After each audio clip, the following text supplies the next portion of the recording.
Hi everyone, welcome back to my channel Telugu home foods and welcome back to one more video. అటుకులతో చాలా సింపుల్గా టేస్టీగా మిక్చర్ని ఎలా చేసుకోవాలనేది చూపిస్తున్నాను. వీడియోని ఎక్కడ స్కిప్ చేయకుండా చివరి వరకు చూసేయండి.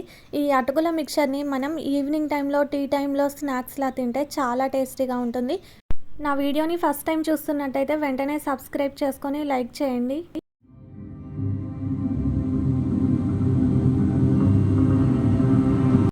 ఈ అటుకుల మిక్చర్ని ప్రిపేర్ చేసుకోవడం కోసం స్టవ్ మీద లోతుగా ఉండే కళాయిని పెట్టుకొని అందులో ఆయిల్ వేసుకోవాలి. ఈ ఆయిల్ హీట్ అయ్యేలోపు మనం అటుకుల్ని తీసుకొని వాటిని జల్లించుకుందాం. దానికోసం ఒక ప్లేట్ని తీసుకొని అందులో ఒక స్టైనర్ని పెట్టుకోవాలి. ఇందులోకి కొంచెం కొంచెం అటుకులు వేసుకుంటూ దీన్ని పూర్తిగా జల్లించుకోవాలి. మనం ఇలా అటుకుల్ని జల్లించుకోవడం వల్ల ఇందులో ఏమన్నా సన్న డస్ట్ లాంటిది ఉంటే అది ప్లేట్లోకి వచ్చేస్తుంది. ఇప్పుడు ఈ అటుకులను ఒక పక్కన పెట్టుకొని ఆయిల్ హీట్ అయిన తర్వాత ఇందులోకి స్టైనర్ని పెట్టుకొని అందులోకి పల్లీలను వేసుకోవాలి. ఈ పల్లీలని గోల్డెన్ కలర్ వచ్చే వరకు ఫ్రై చేసుకోవాలి. స్టవ్ని మరీ హై ఫ్లేమ్లో పెట్టకూడదండి, లో టు మీడియం ఫ్లేమ్లో ఉంచి నిదానంగా ఈ పల్లీలను వేగనివ్వాలి. ఇలా పల్లీలు కలర్ చేంజ్ అయిన తర్వాత వీటిని ఒక బౌల్లోకి తీసుకొని పక్కన పెట్టుకోవాలి. ఇప్పుడు ఇదే స్టైనర్లోకి జీడిపప్పును వేసుకోవాలి. దీన్ని కూడా మీడియం ఫ్లేమ్లో నిదానంగా వేయించుకోవాలి. ఈ జీడిపప్పు మొత్తం గోల్డెన్ కలర్ వచ్చిన తర్వాత దీన్ని కూడా తీసి ఒక బౌల్లోకి పెట్టుకోవాలి. ఇప్పుడు ఇందులోకి పుట్నాల పప్పును వేసుకోవాలి. దీన్ని కూడా గోల్డెన్ కలర్ వచ్చే వరకు వేయించుకొని ఒక పక్కన పెట్టుకోవాలి. ఇంతవరకు ఈ అటుకుల మిక్చర్ని ఎవరైనా ట్రై చేయని వాళ్ళు ఉంటే ఈ వీడియోలో నేను చూపిస్తున్నట్టు ట్రై చేసి చూడండి, చాలా టేస్టీగా ఉంటుంది. మనకి పుట్నాల పప్పు మొత్తం కలర్ చేంజ్ అయిపోయింది కదా. ఇప్పుడు మనం దీన్ని ఒక బౌల్లోకి తీసుకొని పక్కన పెట్టుకుందాం. ఇందులోకి చిన్న చిన్న ముక్కలుగా కట్ చేసుకున్న ఎండు కొబ్బరిని వేసుకోవాలి. ఈ మిక్చర్లోకి ఎండు కొబ్బరి అనేది చాలా టేస్టీగా ఉంటుంది. దీన్ని కూడా గోల్డెన్ కలర్ వచ్చిన తర్వాత ఒక బౌల్లోకి తీసుకొని పక్కన పెట్టుకోవాలి.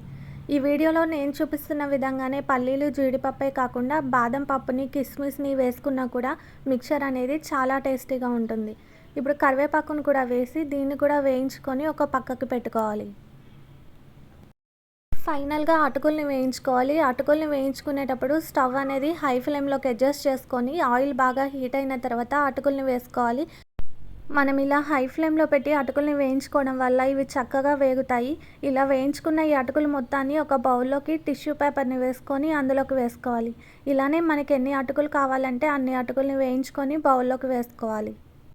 మనం ఇలా వేయించుకున్న అటుకుల్ని టిష్యూ పేపర్ని వేసి బౌల్లోకి వేసుకోవడం వల్ల ఎక్సెస్ ఆయిల్ ఏమైనా ఉంటే ఆ పేపర్ పీల్ చేస్తుంది. ఇప్పుడు ఒక బౌల్ని తీసుకొని వేయించుకున్న అటుకులు మొత్తాన్ని అందులోకి వేసుకోవాలి. తర్వాత మనం ముందుగా వేయించి పెట్టుకున్న పుట్నాల పప్పు, తర్వాత వేయించి పెట్టుకున్న ఎండు కొబ్బరి, కరివేపాకు, పల్లీలు, జీడిపప్పు, ఇలా ఇవన్నీ వేసుకున్న తర్వాత ముందు ఇవన్నీ కలిసే వరకు కలుపుకోవాలి.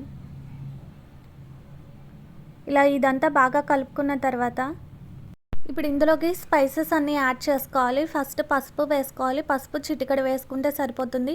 ఈ పసుపు అనేది ఆప్షనల్ అండి, నచ్చిన వాళ్ళు వేసుకోండి, లేదంటే స్కిప్ చేసేయండి. తర్వాత సాల్ట్ వేసుకోవాలి. సాల్ట్ ఒక 1/2 టేబుల్ స్పూన్, కారం ఒక 1 టేబుల్ స్పూన్ వరకు వేసుకొని మొత్తాన్ని బాగా కలిసే వరకు కలుపుకోవాలి.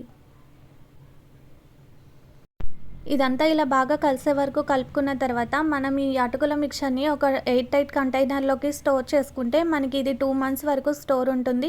ఎప్పుడు కావాలంటే అప్పుడు మనం ఈవినింగ్ టైంలో స్నాక్స్లా ఈ అటుకుల మిక్చర్ని తింటే చాలా టేస్టీగా ఉంటుంది. వీడియో నచ్చితే తప్పకుండా ఒక లైక్ చేసి షేర్ చేయండి. ఇలాంటి మరిన్ని టేస్టీ రెసిపీస్ కోసం తెలుగు హోమ్ ఫుడ్ ఛానల్ని సబ్స్క్రైబ్ చేసుకొని పక్కనే ఉన్న బెల్ ఐకాన్ని ట్యాప్ చేసి ఆల్ అనే ఆప్షన్ని సెలెక్ట్ చేయండి. Thanks for watching.